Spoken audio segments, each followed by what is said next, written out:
Alors, ce qu'on peut retenir au sortir de cette rencontre, c'est que les acteurs sont engagés à accompagner la décision de l'État de rouvrir les écoles, notamment pour les élèves en classe d'examen. Néanmoins, ces acteurs ont affiché leurs inquiétudes que j'ai trouvées naturelles et légitimes. Mais on a profité de la rencontre pour les rassurer quant aux dispositions prises par l'État à travers ses services pour créer en tout cas les conditions de retour sans risque des élèves à l'école. Alors, ces préoccupations ont trait à la sécurisation des établissements parce que la décision de réouverture est accompagnée par un certain nombre d'interdits, notamment l'interdiction de vendre de la nourriture à l'intérieur des établissements, mais également aux abords immédiats. Et pour cela, des dispositions ont été préconisées, notamment pour les écoles qui disposent de murs d'enceinte, de fermer systématiquement les portes et de n'admettre à l'intérieur que les élèves. Mais également des patrouilles régulières seront organisées par la police et la gendarmerie.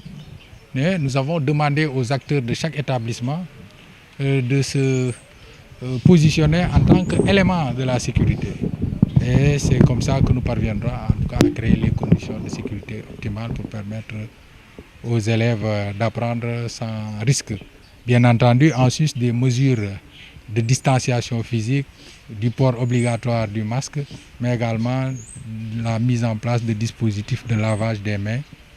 Nous avons également abordé la question de l'hygiène et de la propreté des établissements et pour cela nous avons engagé les maires sans délai à travailler en rapport avec la sous-brigade de l'hygiène pour que des opérations de nettoiement mais également de désinfection soient effectuées avant la date butoir du 25.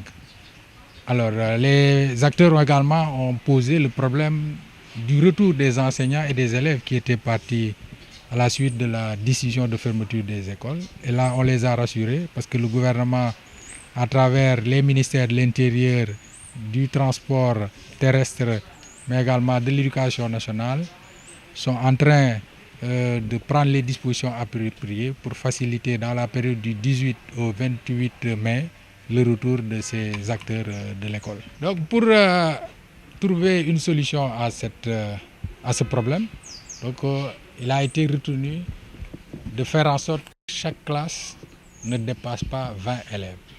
Cela va nécessiter un réaménagement du calendrier de chaque classe en s'appuyant sur deux leviers, la rotation et au besoin la réduction des horaires. Non, mais bon, j'ai replacé mes propos dans leur contexte. Donc les collectivités effectivement territoriales se sont manifestées dès le départ en accompagnant les services de santé, les services de sécurité.